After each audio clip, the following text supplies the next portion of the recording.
James, just start out with the offensive line improvement. I mean, it looks substantial in recent weeks that you guys are playing much, much better. Do you agree? And if so, why?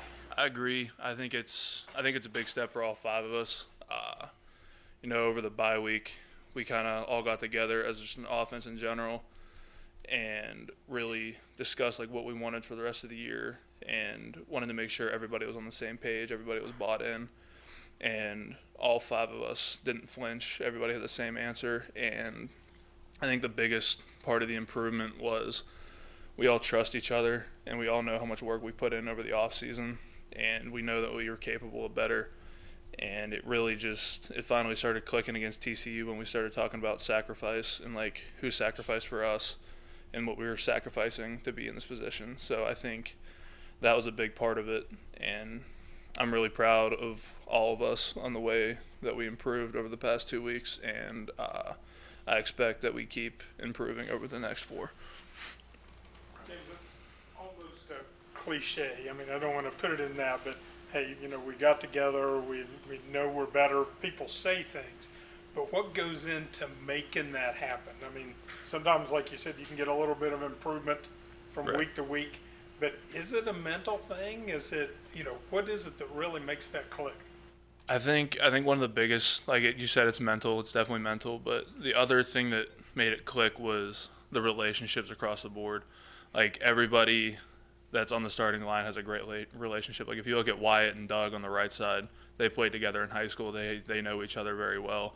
I played with Zach last year, and I played with Yates last year, and we all are on the same page, and we all have a good relationship outside of football, and so do them. So does the right side, and now we all mesh together like that. So I think having five guys across the board that are in really good relationship with each other is a big part of that, and like we hold each other to higher standards, and like we know what we're capable of. In the off season, we saw each other work, and we pushed each other, and seeing that slide a little bit in the beginning of the season kind of like triggered something, and then once all five of us were together for that TCU game, the whole game, it really clicked and it showed like what we can do as a unit.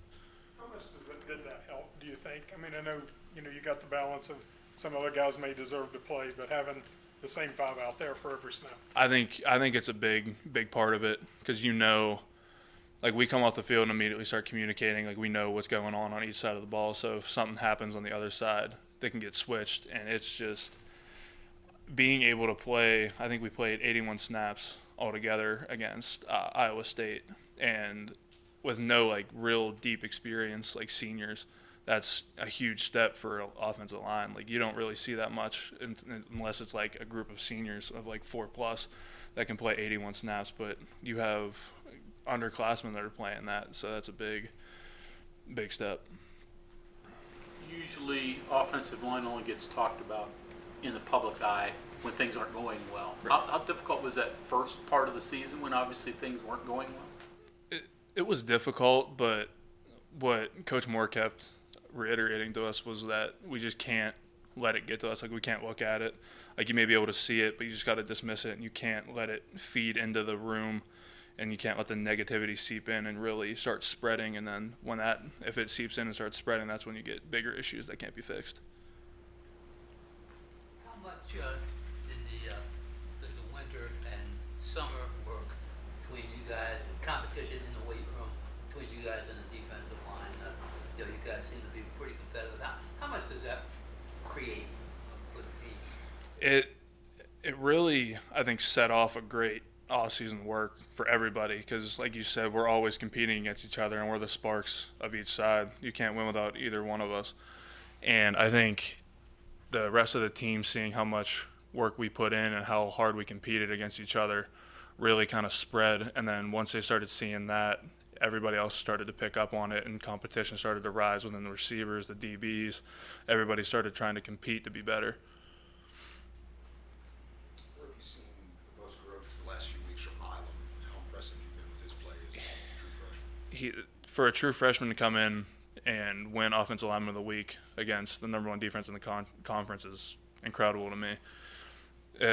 During the team meeting the next day, we always go through and give out awards, and we heard 8 knockdowns, and we all started looking at Frazier just because like that's what we expect from him. But Coach Brown was like, "You guys are expecting the wrong name," and then he said Wyatt's name, and it was really like relieving, and like I was proud of him. I think we all were, to see him come out and play the way he did. He was very physical.